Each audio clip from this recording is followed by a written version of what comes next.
एक राजा ने घोषणा कर दी, जो भी विद्वान मुझे गीता समझा देगा मैं उस विद्वान को आधा राज्य दे दूंगा, आधा राज्य भेंट कर दूंगा।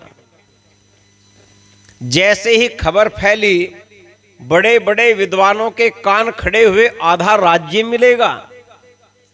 बड़े बड़े विद्वान राजा को गीता समझाने के लिए आए। गीता समझाई, महीना, 2 महीना, 3 महीने। उसके पश्चात जब पूरी गीता हुई और विद्वान ने पूछा, राजा गीता समझ में आई, राज्य दे दो। राजा ने गर्दन हिला दी, भाई मुझे तो गीता समझ में नहीं आई। बहुत सारे विद्वान आए, थक हार कर पसीना बहाकर चले गए। जब भी गीता पूरी होती, राजा से पूछते, भाई दे आधा राज्य, गीता समझ में आई। राजा गर्दन हिला देता, भाई मेरी तो समझ में नहीं आई। सब में चर्चा होने लगी, भाई गीता राजा राज्य देना नहीं चाहता, बहाना बनाता है। ऐसी स्थिति में एक काशी का बहुत बड़ा विद्वान, इतना बड़ा विद्वान जिससे बड़ा गीता का विद्वान भारत भू पर न था, ऐसा विद्वान राजा के पास आया। बोला, राजा मैं तुझे गीता समझाऊंगा। उसने कहा, मैं तैयार बैठा हूं, कोई समझाए, तुम समझा दो। उसने कहा, देख मैं गीता समझाऊंगा, पर तेरी चालाकियां नहीं चलेंगी। पहले मेरा तू परीक्षण करवा ले, मेरी परीक्षा करवा ले। यदि मेरे गीता के ज्ञान में लेश मात्र भी कमी हो तो बता, और यदि परीक्षा करवाने के उपरांत ये सिद्ध हो कि मेरे गीता के ज्ञान में कोई कमी नहीं है, तो गीता समझाने के बाद बहाना नहीं बनने दूंगा, गर्दन नहीं हिलाने दूंगा। राजा ने कहा, तैयार बैठा हूं, कोई गीता समझाए तो सही। उस विद्वान ने लगातार 6 महीने तक गीता के एक एक शब्द को खोल खोल कर, व्याकरण सहित, दर्शन सहित सारी गीता को राजा को समझाया। और राजा भी 6-6 घंटे उसके सामने बैठकर बड़ी श्रद्धा से गीता समझता रहा। 6 महीने हुए। बड़े आत्मविश्वास के साथ वह विद्वान आखिरी श्लोक पढ़ाने के लिए बैठा। सारा दरबार इकट्ठा हो गया, प्रजा इकट्ठी हो गई। भाई आज गीता समझ में आ गई राजा को। जब आखिरी श्लोक पूर्ण हुआ, विद्वान ने कहा, अब बोल राजा, गीता समझ में आई या नहीं आई? राजा ने फिर गर्दन हिला दी, भाई मुझे गीता समझ में नहीं आई। विद्वान भड़क गया। विद्वान बोला, अब देख तेरे अंदर का लालच जाग रहा है, तू राज्य देना नहीं चाहता, अन्यथा गीता समझाने में मैंने कोई कोर कसर नहीं छोड़ी।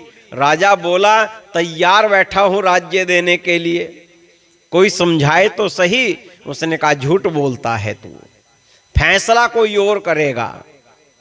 राजा को लिया उसने, और राजा को लेकर साथ राज्य के बाहर वन में एक योगी साधना किया करते थे, तप किया करते थे, बड़े उद्भट विद्वान थे। उनके पास पहुंचे। राजा बोला, इन योगी की बात तो मैं मानूंगा।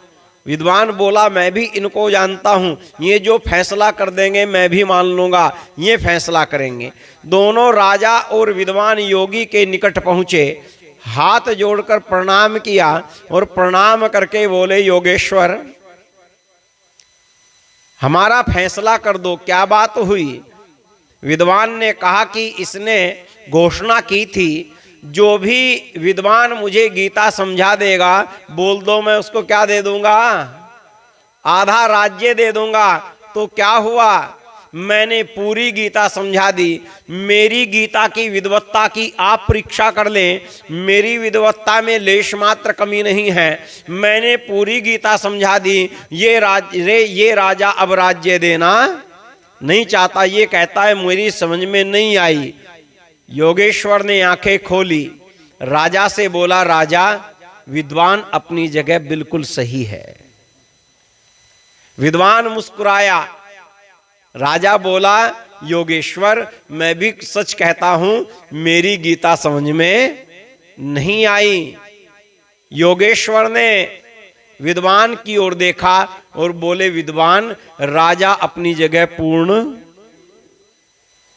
दोनों बोले, महाराज ये कैसा फैसला हुआ, ये तो हम अपने घर ही ना कर लेते। आपने भी वही कर दिया, तू भी सही और तू भी सही, दोनों सही कैसे हो सकते हैं। आहा, अब आनंद से सुनना। बोले, योगेश्वर तुम दोनों ही सही हो, परंतु एक बात कहूं। बोलो योगेश्वर, तुम दोनों अपनी अपनी जगह सही हो, तेरी विद्वत्ता में लेश मात्र भी कमी नहीं है, राजा के भी पुरुषार्थ में लेश मात्र कमी नहीं है, परंतु एक बात बोलूं क्या।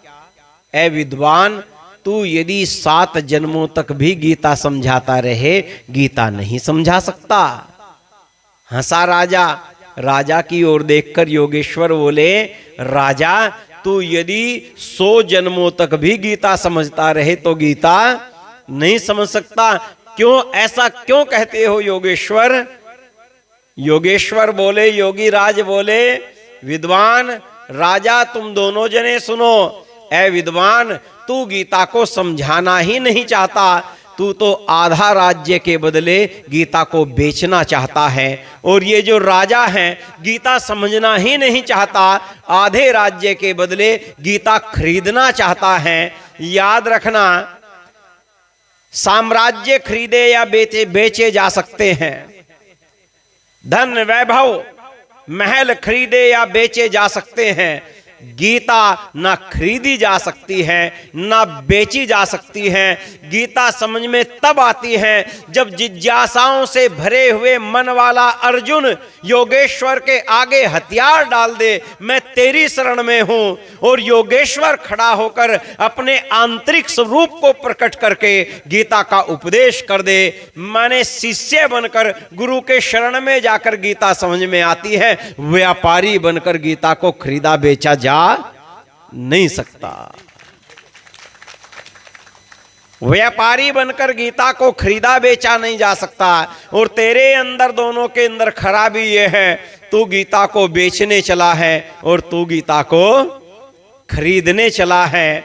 याद रखना, जिस समय वेद कहता है प्रेष्ठम, वो परमात्मा अति प्रिय है, अति प्रिय, और वो संसार में इतना प्रिय है कि उसको जानने वाला भक्त, उसको जानने वाला योगी, उसको पहचानने वाला कोई अंतर आत्मा का जागा हुआ इंसान फिर संसार में कोई पदार्थ उसके बदले चाहता, सब कुछ उसके लिए त्याग देता है।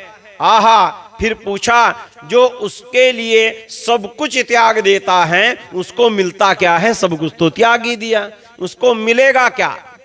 तो शास्त्र ने कहा, परितुष्टाः में जो परमात्मा को प्राप्त करने के लिए सर्वमेघ यज्ञ कर लेते हैं, सर्वमेध यज्ञ कर लेते हैं,